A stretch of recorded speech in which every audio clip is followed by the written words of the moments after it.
Good morning and greetings from Northumberland. It's a misty morning here. The usual landmarks are not visible as the fog has rolled in from the sea. And we start a new working week. Well, I actually start the working week with my day off, but you know what I mean. And as I opened the scriptures for today and looked at the words that were available, I came to these words from the prophet Micah. Micah chapter 7. For my part, I look to the Lord. My hope is in the God who will save me. My God will hear me. Do not gloat over me, my enemy. Though I have fallen, I shall rise. Though I live in darkness, the Lord is my light. These words point me to something that we often forget because our life bubbles along in a fairly normal way. But all of us in our lives face shocks, things that come out of the blue, whether that is sickness or loss of people, whether it is the war that has brutally descended on the people of Ukraine. And none of us know where those things will come from, and none of us know how they will hit us. I remember thinking about this last year when I had the diagnosis of my heart condition. But the interesting thing is that as Christians, we have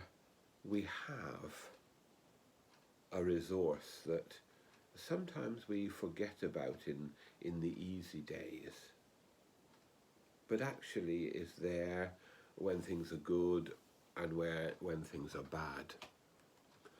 We have a God who loves us, a God who embraces us with love, a God who accompanies us in the good times and in the bad times, a God who we can rely on in darkness and light, and indeed a God who lifts us from darkness into light, who in times of weakness gives us strength.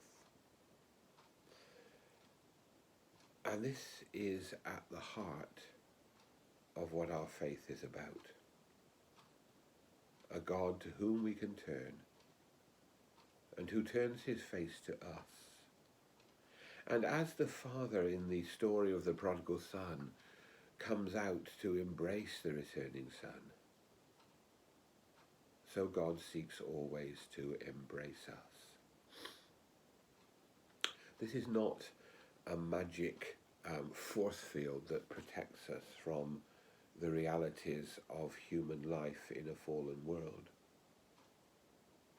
but it is a sure ground for defence and a firm support for hope and the assurance of God's loving presence to us all.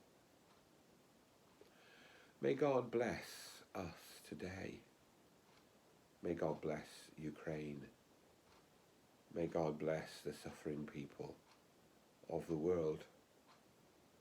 May God bless and bring peace to that war between Russia and Ukraine.